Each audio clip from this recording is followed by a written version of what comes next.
Saudara-saudara sekalian, pagi ini tanggal 14 Maret 2022, saya ingin menunjukkan beberapa bukti Yusuf Mansur menistakan agama. Jadi bukan lagi sekedar dia mengkhianati atau prestasi terhadap segolongan kaum muslimin dan jumlahnya lumayan banyak, ribuan orang. Di satu sisi lain dia juga termasuk dalam kategori orang yang mendustakan Islam. Ini beberapa contoh yang menunjukkan kepada hal tersebut ya. Yang pertama, ini beliau menunggak bayar gaji karyawan Paytrend. Jumlahnya sekian banyak orang yang mulai menuntut gajinya berbulan-bulan tidak dibayarkan oleh Yusuf Mansur ini. Nah, ini bertentangan dengan ajaran Islam ya. Islam mengajarkan bahwa upah buruh itu diberikan sebelum kering keringatnya. Uqtul ajiro ajrohu qabla ayajifaroku. Jadi berikan upah buruh itu upahnya sebelum kering keringatnya. Artinya upah itu fauron.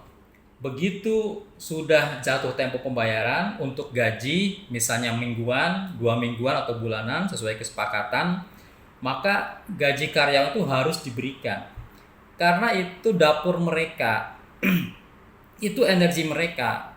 Kalau mereka tenaganya diperas terus, bekerja terus, kemudian gajinya tidak dibayarkan, padahal mereka punya tanggungan keluarga, anak istri, dan mungkin tanggungan lainnya, ini sebuah kezoliman, sebuah penistaan terhadap ajaran Islam yang dilakukan oleh seorang yang diklaim atau menyebut dirinya ustaz. Nah, ini indikator pertama yang menunjukkan Yusuf Mansur ini menyepelekan, mungkin ya, menyepelekan, menistakan gitu, meremehkan agama ini. Yang kedua, berita bagaimana Yusuf Mansur menjual wakaf. Silakan diputar, itu dialog antara Pak Darso Arif dengan Ibu Vina ya. Siapa itu? Yang tanahnya atau wakafnya yang diwakafkan untuk tahfizul Quran, untuk pondok tahfiz, kemudian dijual oleh Yusuf Mansur ini. Ini sebuah penistaan agama yang luar biasa, karena wakaf itu dalam Islam tidak boleh dijual ya. Tidak boleh diwariskan pula, tapi harus dikelola oleh publik, oleh umat yang memberikan manfaat kepada umat pula. Tiba-tiba ini sudah berubah menjadi hak milik seseorang. Ini sudah penistaan yang berat ya. Kemudian Yusuf Mansur juga yang ketiga menolak bayar bagi hasil investor.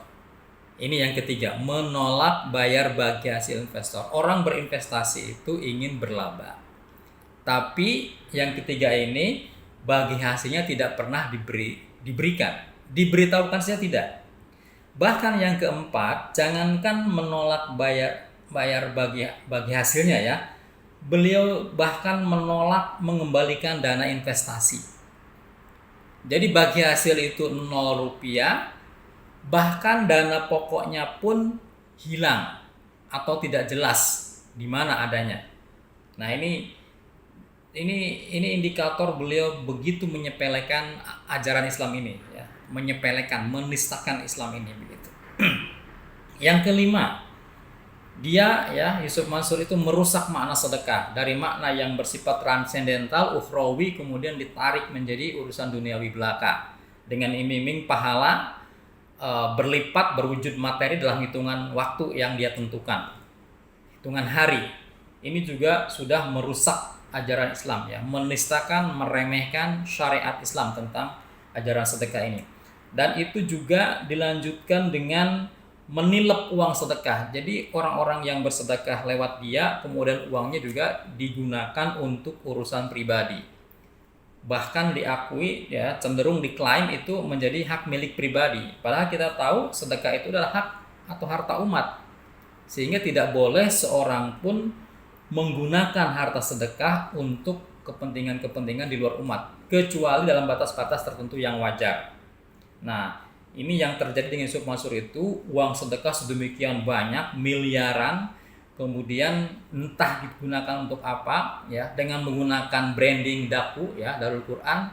Ini yang dijual ke publik, tapi kemudian yang digunakan untuk operasional pondok hanya sedikit rupiah, dan selebihnya uang sedekah ini tidak tahu digunakan untuk urusan-urusan pribadi dan keluarganya dan seterusnya untuk kemewahan dan kesenang-senangan dia. Ini yang terungkap di publik ya, di banyak channel yang menggali data-data tentang dia. Kemudian yang ketujuh, ini indikator Yusuf Mansur atau bukti-bukti Yusuf Mansur menistakan Islam ya, menistakan agama. Dia kerap kali berbohong. Dalam ceramahnya maupun dalam omongnya itu berbohong. Kalau bohong sekali itu sudah kadzib, 2 kali kadzib, bohong begitu.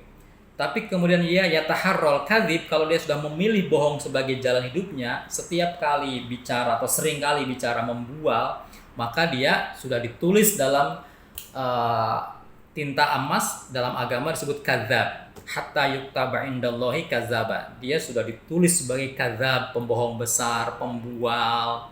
Sehingga label-label ini dari ustadz harusnya beralih kepada kadzab. Ya, selevel dengan Musailamah itu. Nabi palsu, pengikutnya juga ribuan ya. Yusuf Mansur juga pengikut asalnya ribuan. Tapi kemudian dia menjadi pembual ya, pembohong itu. Ya, naik pesawat dalam setahun bisa 1000 kali atau bahkan dalam sehari bisa puluhan kali dan seterusnya ya. Atau bagaimana itu cerita dia bohong naik pesawat itu gimana itu? Berbohong juga, ini indikator bohongnya jelas. Bagaimana mungkin orang bisa mengelola 9.000 pondok misalnya gitu. Itu sudah di luar nalar ya. Saya sebagai pengelola pondok juga tidak begitu banyak, berat mengelola pondok itu. Ini mengklaim 9.000 di depan publik ya. Itu sudah hal yang indikator bohongnya itu begitu ketara ya, dan ditertawakan kalau orang yang ngerti ngurusi pondok itu.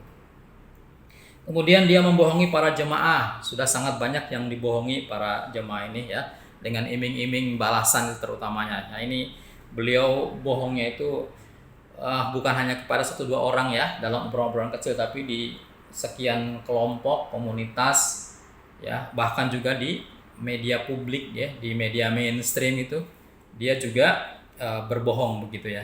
Jadi ini beberapa indikator bahwa Yusuf Mansur ini melakukan penistaan, menyepelekan Islam dan kaum muslimin, dianggap orang lain itu bodoh sehingga dia bisa leluasa membohongi mereka dan kemudian meraup keuntungan dari apa yang dia lakukan itu.